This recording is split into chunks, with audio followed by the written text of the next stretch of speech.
Hi there, and welcome to the ATS podcast with me, Will Brown, and John Soulsby, where we break down chunks of health and fitness information into bite-sized pieces, remove a bunch of the noise, and just leave what's relevant. Today we are on episode 31, which is our topic for today being vitamin D supplementation. Yep. Um, I'm literally just taking mine for today. I haven't taken mine yet, but yeah, I think it's like for we're based in Scotland, so it's quite maybe more of a hot topic than most. But just as like a wee thing, this is from NHS Informs. This is the NHS, our National Health Service data. But so obviously, well, not obviously to some maybe, but vitamin D, the source is from sunlight. Funnily enough, in Scotland, we don't get much, Yeah. and we only get enough sunlight between April and September, and mostly between 11 a.m. and 3 p.m. So So essentially none. We get no sunlight. essentially none. So if Yeah. you're in a job, in a role as well where you're not outside between 11 and 3, Yeah, even um, less. bon chance. hmm Um, from October to March, essentially, we apparently this is still from the NHS Inform. We need to get vitamin D from food and supplements. So some decent food sources are oily fish, red meat, egg yolks, and some fortified cereals and things like that. But I'd say mainly supplements. You're gonna really struggle to get a lot of vitamin D from fish. Yeah, you'll need It's a lot. it's also just worth chucking in if you happen to be, vegetarian or vegan, considering that pretty much rules Well, out yeah, all of those other given options. you can have some fortified cereals. Yeah, maybe some fortified cereals. That's about all you're getting, and you're eating them dry because you can't have fucking milk. Um, Yeah, yeah, it's a fat soluble vitamin. It's in foods and stuff. You also get it from the UV rays from the sun. They hit the skin and you trigger some vitamin D yeah, synthesis. Which is why it's reasonably imperative for folk who live in the north hemisphere to yeah. supplement and make sure it's part of their diet because we get bugger all sun. If I remember, if I recall from the what were those kids adverts? Like there was kids yogurts adverts that were on about vitamin D helping the absorption of calcium for strong bones and minerals. It was like Froobs or something back in the day. Do you remember the one Oh, I'm talking maybe. about? Yeah, I vaguely, yeah, but I couldn't tell you what it's for. One of But the yeah, better pieces of random general TV nutrition knowledge I've ever seen. yep. Fucking Muller Light or whatever talking about giving kids strong bones because it's got vitamin D to help absorb the calcium in it. I'm like, Yep. reasonable. Mm-hmm. Um, it is also quite legit. If it does promotes calcium absorption in the gut and maintains adequate serum calcium and phosphate concentrations to enable normal bone mineralization and to prevent Mm. hypocalcemic tenity or tetany. Yep. Oh shit! It actually helps cramps as well. Pretty funky. Um, but yeah, you definitely need some vitamin D if you live in the northern hemisphere or somewhere without much sunlight. If you live in LA, maybe not. Yeah, Um, you're probably it fine. gained a whole bunch of popularity because there was some stuff potentially linking it to um, the severity of COVID symptoms, I believe. Mm. Although I'm looking at something on Examine that is like, it does nothing. Yeah, it was theoretically might help, and then actually proven to probably not do too much. Yeah. Again, I imagine it will be like this is where it gets into it because they were like, it's meta-analysis of random control studies found no evidence that vitamin D was beneficial for the prevention and treatment of COVID-19. However, the quality of evidence available was very low and doesn't permit any strong conclusions. So, Yeah. could be either. The It is one of those of like, even if there had been, could it really be held up as just the vitamin D that was doing it, or was it just happened to be No, that probably like not. people with high vitamin D, aka people who supplement it, also are just really healthy? Yeah, Um, and which or feel better. yeah, and unsurprisingly, that was a mitigating factor in Yeah. COVID-19 severity symptoms because it was like, oh wow, people who are of good health with no pre-existing conditions, unsurprisingly, didn't really get it too bad for the most part. Mm-hmm. Um, Yeah, vitamin D seems like a good one. If I recall, there's um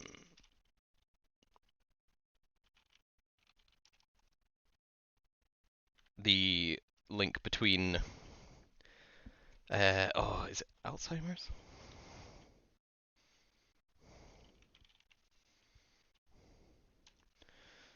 Um,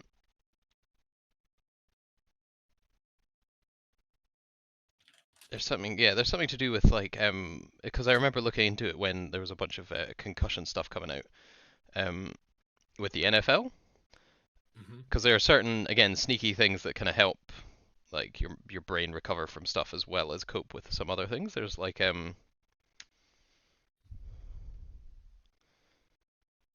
yeah, because they kind of got into the idea that people with Alzheimer's tended to have lower vitamin D levels, and it could help support cognitive function in people with Alzheimer's. Yeah. Oh yeah, and in this one they tested a whole bunch. They tested again a fairly small sample size for a study. Well, it depends. It's a randomized. It's an RCO of 210 people with Alzheimer's, and cognitive function significantly improved.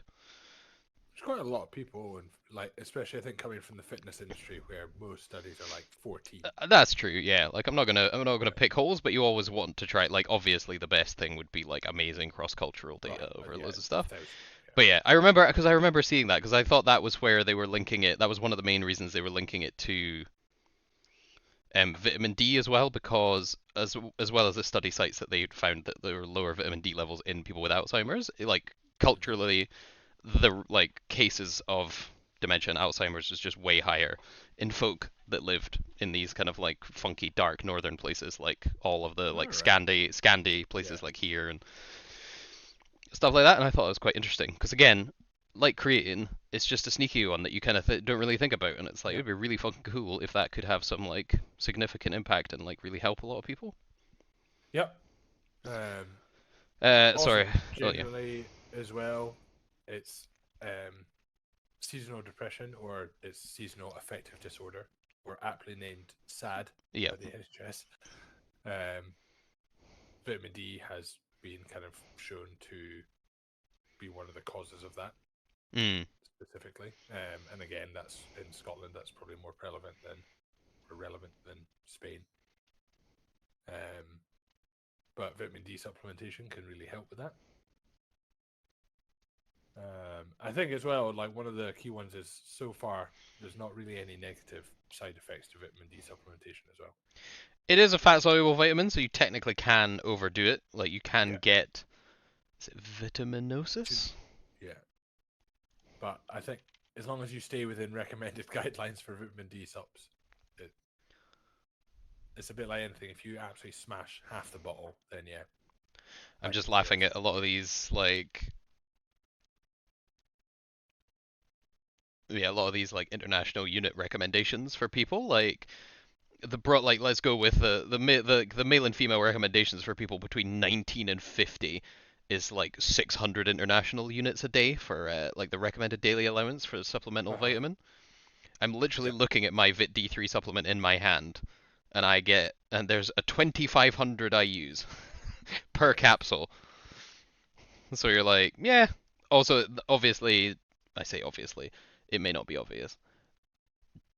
Like supplementation does not directly translate a lot of the time. Like because like you having a supplement with 2500 international units will not immediately bump your vitamin D blood serum or whatever your vitamin D serum in blood to Mm. like 200 2500 Yeah. nanomoles a liter or whatever the hell it'll be. Like Yeah. it won't translate one to one. You've got to go through like absorption and all this other like it getting parted off for different uses and all kinds of funky stuff that I do not understand.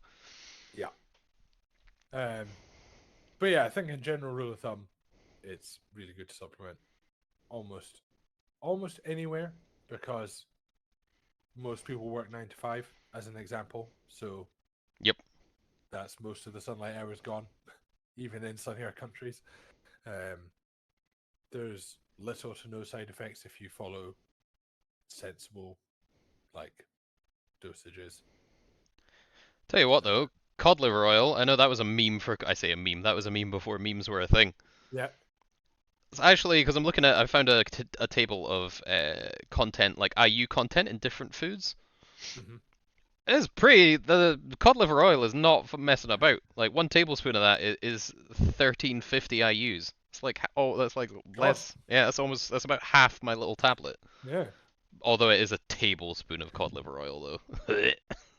That's where all the pros who used to slam all the cod liver oil for their joints are getting memed on because it's actually just really good vitamin D, and that's possibly why they feel better. Yeah, I was about to say. Although I don't think they cared if it was vitamin D or not. But yeah, No. what we got? Eggs.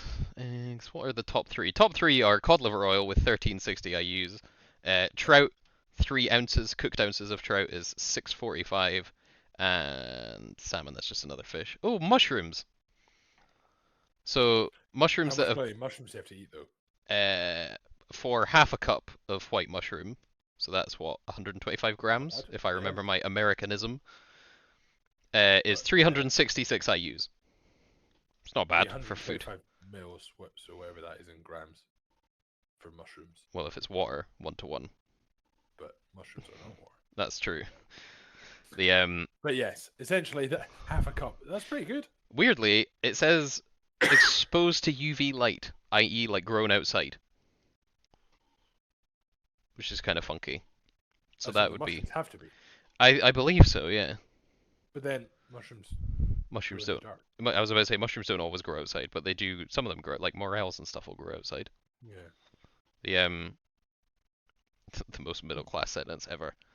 Um, Maybe not ever. maybe not ever, but definitely on this podcast. Um, oh, soy almond and oat milks. You get like a bunch of them are just fortified with vitamin D because they're obviously not real milk. Yeah. Nice, easy peasy. Plenty of options, folks. Get your vitamin D in. It's really good. Yeah. Oh, what's sunlight exposure? Um, Good luck. Have fun. yes, attempt. If you live in Scotland, just like attempt. Yeah, I don't think the tiny beds count either. No, they do not. 5 to 30 minutes of sun exposure. Yeah, we Uh, probably do that in the summer. yeah, 5 to 30 minutes. This is also typically without sun cream on Yeah. because Open your own gym so that in the summer you can just sit and do nothing outside. UV exposure is the most preventable cause of skin cancer. Federal agencies advise. This is where you get all these weirdos that are like anti-sun cream because they think it's killing you. It's like, like SPF. Also, like sun creams with SPF of 8 or more will block vitamin D producing UV rays. So typically, if you want to ensure vitamin D synthesis from the sun, you would get 5 to 30 minutes. Don't be silly with it, obviously, if you're like one of those ghostly pale Scottish people with orange hair. Err on the 5 end of that Most of us. recommendation rather than the 30-minute end. Also, if it's the weird day of the year that's 32 degrees, Yes. don't. Yeah, 5 to 30 minutes of sun exposure between 10 a.m. and 4 p.m. And then I would imagine if you have to be outside and are don't want to get burnt at all, and you shouldn't, because danger, Will Robinson. You Mhm. should get your fucking SPF duffel coat on, and then proceed as normal. Yeah. Knowing that you have in fact got your decent amount of sunlight exposure and vitamin D synthesization from UVB, and also are now not going to get fucking skin cancer. Yeah. Double win. Unsurprisingly, the mentalists that think sun cream is going to kill you could just, do a little bit without it and then put it on, and both people would be happy. You'd get your vitamin D. As long as you're not slapping that old, like, lead-based sun cream on your skin, I'm sure you'll be pretty much fine. Yeah. Cool. Anything else you want to cover? Nope. I think we pretty much got it.